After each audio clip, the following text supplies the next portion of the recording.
Hi mga besh! For today's video ay isasama ko kayo sa aking work. Tara!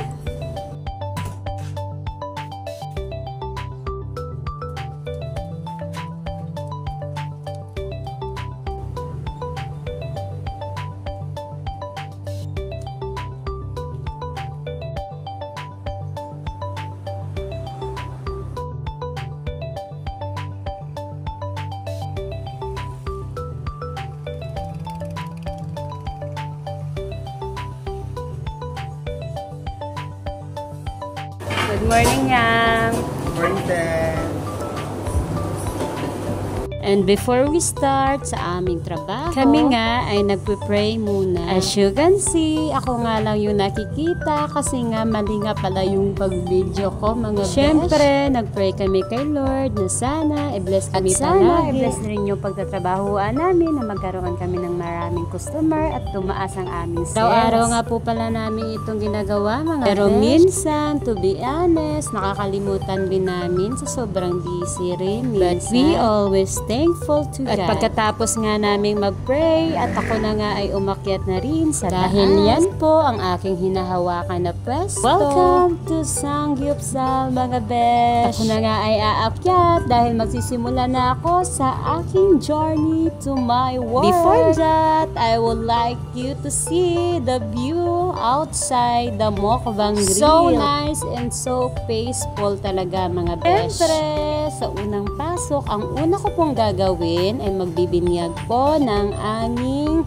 para naman po palagi siyang buhay na buhay. Diba? Tanim kasi katulad din na natin ng mga tao na kailangan may iniinom para mabuhay sa mundong iba. And after that, mga besh, ay magpupunas na nga po pala ako ng mesa. Siyempre, kailangan pa rin natin yan punasan ang mesa araw-araw kahit na pinunasan mo na dahil ang alikabok nandyan yan parati. Kaya dapat hindi ka magsasawa sa lahat ng ginagawa mo kahit na ito'y paulit-ulit lang. Happy lang ba? Work lang ba? 4 months ko na pala itong ginagawa, mga besh. But never po akong nagsasawa at never din po akong tinatamad na gawin yan araw-araw. Kasi nga po, nakasanayan na rin ang aking katawan. Para sa akin, more work, more healthy body. Dagdag pa dyan, magiging sexy pa yung body mo. Kasi nga, pagpapawisan ka nga, diba? After ko nga po pala magpunas ng mga mesa, ko naman po ay magwawalis. Siyempre, from the beginning tayo, doon tayo magsisimula sa labas na magwalis. Kailangan natin magwalis palagi para maintain ang cleanliness ng ating sahig.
Dahil ginugutom na nga ako, tara mga besh, kain muna tayo. Break time muna ba? Break time. Sarap naman talaga ng ulam ko. Hindi, masarap lang talaga kumain kapag kalibre, diba? Tara mga besh, kain po tayo. Sarap na sarap nga po talaga ako sa kinakain ko, mga besh. Dahil ang ulam ko ay munggo na may gata, na may langka. Kulay na langka ha, hindi yung langkang tao. Char! At dahil dyan, nabusog na nga tayo, mga besh. Siyempre, as usual, tayo ay magsa-start ulit ng ating pagtatrabaho. Dahil tapos na nga akong magwalis, ako naman ay magmamap. Dahil hindi nga sapat ang wawalis lamang. Kailangan may partner talaga itong pagmamap. Para pag-apak ng iyong tsinelas sa sahig ay hindi ito madudumihan ng sobra-sobra. At ayan na nga, dumating ang anak ko na si Elaine. Ako nga ay kanyang tinulungan sa pagbubuklat ng aming darmuda. Yes po, tama pong narinig nyo. Meron po tayong darmuda dito sa Mukbang Grill. Yun nga lang, hindi po siya totoo. Ang design lang ba? Design.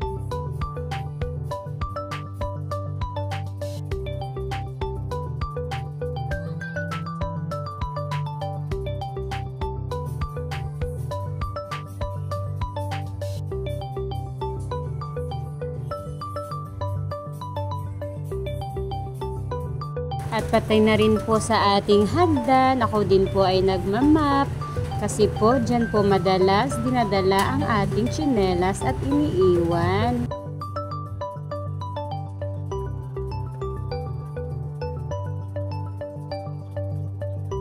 Pagtatapos ko nga sa hagdan ay dito naman po ako sa side ng parang nasa Korean ka o sa Japan.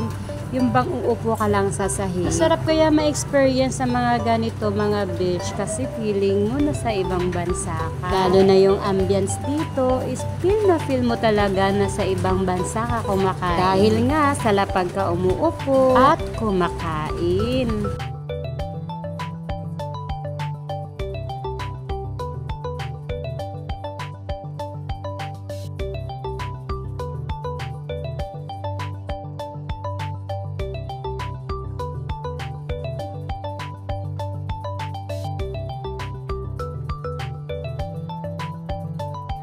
At ayan nga po pala mga besh, pagkatapos ko nga po palang mag-map ay agad ko na pong in-arrange ang ating mga table para naman anytime na may papasok na customer ay naka-arrange na po ito.